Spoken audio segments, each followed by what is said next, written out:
say his name.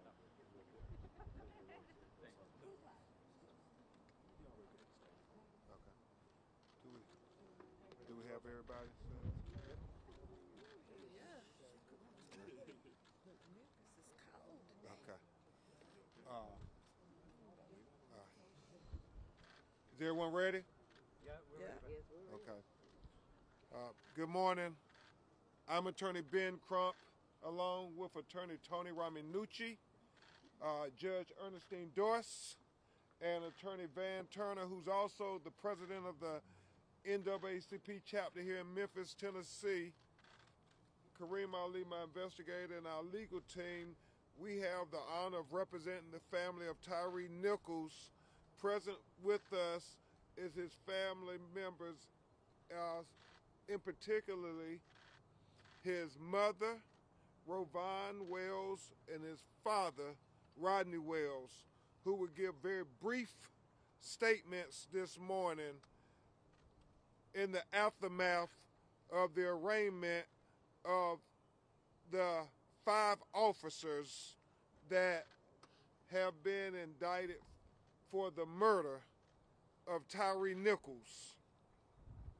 Also, it's important to note that this was very emotional, and there were a lot of things that were not said in the courtroom today in the proceeding, but it was a very informative day as we move closer to justice.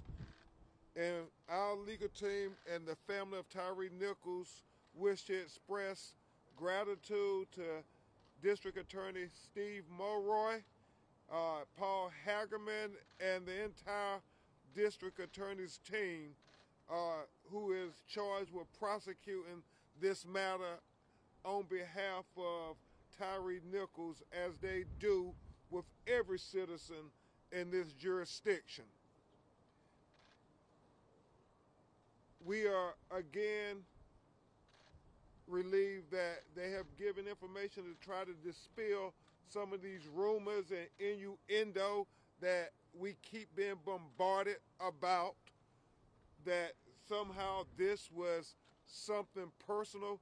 No, we are aware that there were photographs that were taken and none of them were sent to all of these rumors that are out there in the social media world.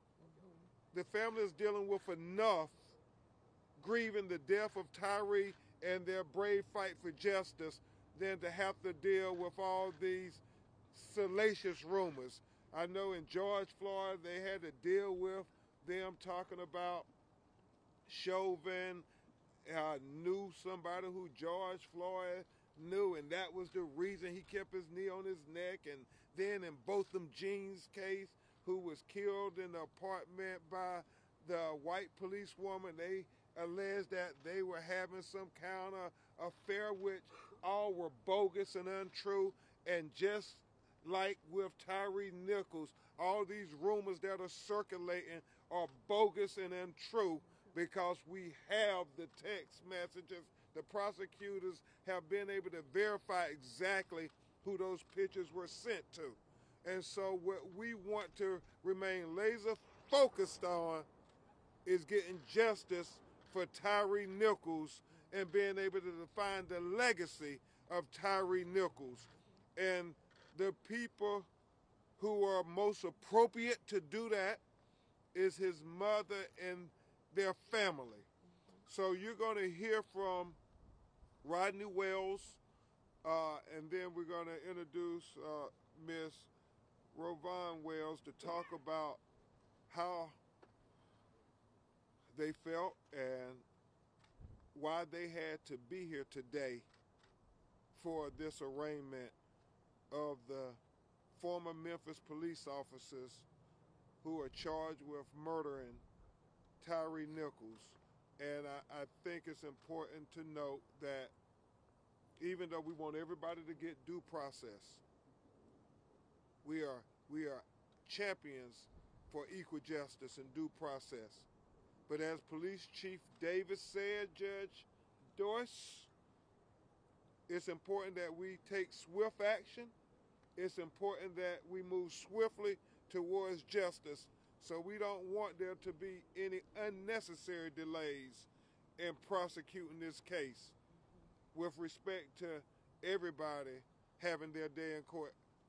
Those officers get to have their day in court, but my guy, RowVaughn Wells and Rodney Wells, get to have their day in court, and we don't want this to be forever. We got video.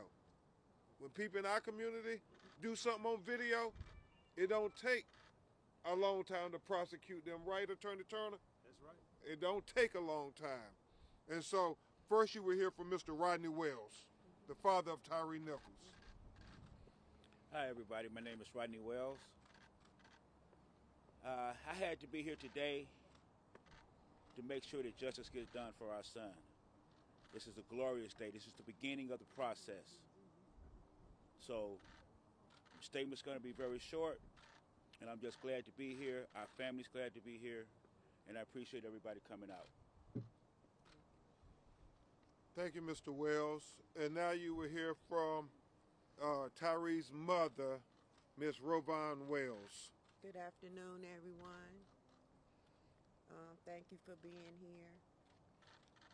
As my husband stated, this is the beginning of the process. We're going to be here at every court date so that they can know that we're here. They need to, I don't know, I feel, it's funny because I feel very numb right now. I feel very numb, and I'm waiting for this nightmare, basically, that I'm going through right now. I'm waiting for somebody to wake me up, right? I'm really waiting for somebody to wake me up. But I also know that's not going to happen, okay? I know my son is gone. I know I'll never see him again. But we have to start this process of justice right now. And I want each and every one of those police officers to be able to look me in the face. They haven't done that yet. They couldn't even do that today. They didn't even have the courage to look at me in my face after what they did to my son. So they're going to see me at every court date, everyone. Exactly. And until we get justice for my son. Amen. Hello. And so, yes. And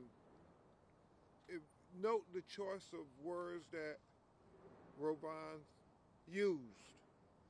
As she told Judge Dorsey and us, they didn't have the courage